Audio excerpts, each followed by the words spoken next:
Taong bayan ay unahin at dapat magkaisa.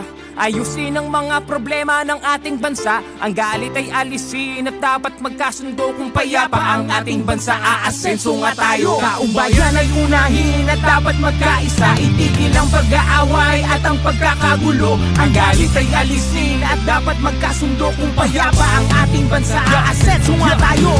Ang kahirapan sa bansa ay lumulubha pa. Kailangang harapin ang marami nating problema.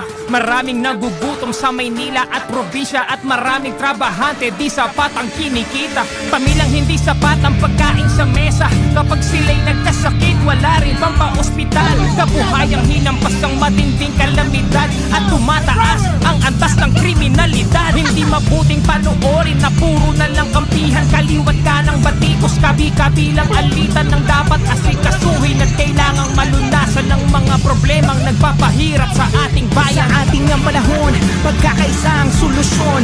Magtulungan tayo, ito ang kailangan ngayon. Dapat nagkakaisa para payapa ang bansa. Pagkakaisa ang kailangan, di pamumulitika. Taong bayan ay unahin at dapat magkaisa.